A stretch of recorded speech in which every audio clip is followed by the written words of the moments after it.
Hello everyone, कैसे आप सब। आप सबका अपने चैनल में स्वागत है। आज मैं आपको एक कहानी सुनाने जा रहा हूँ जिसका टाइटल है मीनाक्षी। शुरू करते हैं।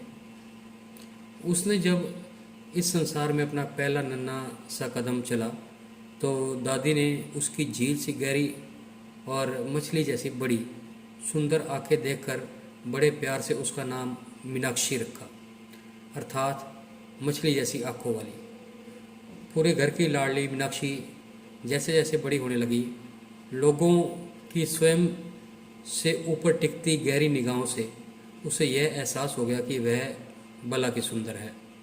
चंपई रंग, तीखे नए नक्श, सांचे में ढली काया और कमर तक झूलते काले घने लहराते बाल। रोमांटिक उपन्यास पढ़कर युवा होती मीनाक्षी के सपने देखती कि किसी दिन कोई सजीला राजकुमार आकर उसे ब्याह ले जाएगा और उसे रानी बनाकर रखेगा। मीनाक्षी के सपने पूरे हुए जब आईएएस अधिकारी सूरज से उसका विवाह हुआ। धूमधाम से विवाह संपन्न होने के पश्चात मीनाक्षी ने बड़े अरमान से सूरज की कोठी में कदम रखा। सपनों की दुनिया में विचरती मीनाक्षी उस समय कठोर धरातल पर आकर गिरी जब उसे पता चला कि सूरज में बड़े भ्रष्ट अधिकारियों जैसे दुर्गुण हैं। वह सिगरेट, शराब और शबाब का शौकीन है। पहली रात ही सूरज ने शराब के नशे में धुत होकर मीनाक्षी का घूंघट उठाते हुए कहा था, तुम बहुत सुंदर हो मीनाक्षी, बिल्कुल किसी अप्सरा की तरह। तुम्हारी यह खूबसूरती मेरे बहुत काम आएगी। मुझे बड़े अफसरों और नेताओं से अपना काम निकलवाने में आसानी होगी।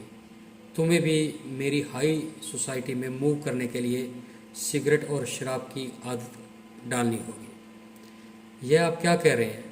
पत्नी हूँ मैं आपकी। मेरा सम्मान और उसकी रक्षा करना आपका दायित्व है और आप स्वयं ही मुझसे यह नहीं हो पाएगा। मीनाक्षी की रुलाई फूट गई। उसके इनकार के बदले में सूरज ने जलती हुई सिगरेट से मीनाक्षी के देह पर अनगिनत निशान बना दिए और क्रूरता से हंसकर बोला, जब भी मेरी बात नहीं मानोगी यही पुरस्कार मिलेगा। मछली को जल में रहकर मगरमच्छ से वैर नहीं पालना चाहिए। अब मीनाक्षी की स्थिति उस मछली की तरह थी जो एक दुर्गंध युक्त तालाब में रहने के लिए मजबूर थी। वह अपनी परेशानियों और अपनी पीड़ा अपने माता पिता से भी नहीं कह सकती थी, क्योंकि वह यह जानती थी कि उसके हृदय रोगी पिता यह आघात सहन नहीं कर पाएंगे। कुछ महीनों बाद सूरज का स्थानांतरण दूसरे शहर में हो गया। नए शहर में अंतर्राष्ट्रीय महिला दिवस के अवसर पर आयोजित समारोह में सूरज मुख्य अतिथि के रूप में विराजमान था। शहर के सभी छोटे बड़े पत्रकार समारोह में उपस्थित थे। मीनाक्षी सदा की तरह अपनी साड़ी का आंचल अपने इर्द गिर्द लपेटे चुपचाप स्टेज पर बैठी थी। सूरज को मालाएं पहनाई जा रही थी और उसकी कर्मठता के किस्से हवाओं में गूंज रहे थे। तभी अचानक एक महिला पत्रकार ने प्रश्न उछाला, मैं महिला दिवस के अवसर पर मैडम के विचार जानना चाहती हूँ।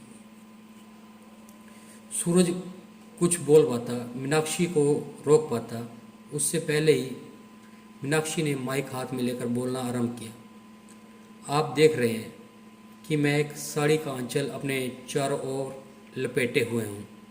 ऐसा करना शालीनता की निशानी नहीं, मेरी मजबूरी है। मेरा भी मन करता है कि मेरा आंचल खुली हवा में लहराए, परंतु मैं ऐसा नहीं कर सकती, क्योंकि ऐसा करने से आपको मेरे शरीर पर पड़े हुए अनगिनत घाव और निशान दिख जाएंगे जो मेरे कलेक्टर पति की देन है। पर आज अंतर्राष्ट्रीय महिला दिवस के अवसर पर मैं स्वयं से यह वादा करती हूँ कि अब अपने अस्तित्व और गरिमा से समझौता नहीं करूँगी।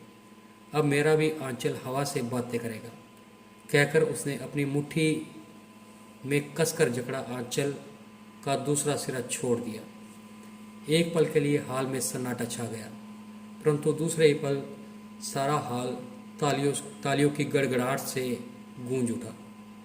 आज मीनाक्षी ने यह दुर्गंध युक्त तालाब से हमेशा के लिए छुटकारा पा लिया और एक जानी मानी पत्रकार के रूप में ताजे मीठे दरिया की मछली बनकर उन्मुक्त तैरना शुरू कर दिया। तो आपको ये कहानी कैसी लगी? अगर कहानी पसंद आई है तो वीडियो को लाइक कीजिए, शेयर कीजिए और चैनल को सब्सक्राइब कीजिए। बेल वाला बटन ज़रूर दबा दें ताकि हम ऐसी कोई और कहानी डालें तो उसकी नोटिफिकेशन आपको मिल जाए। Thank you.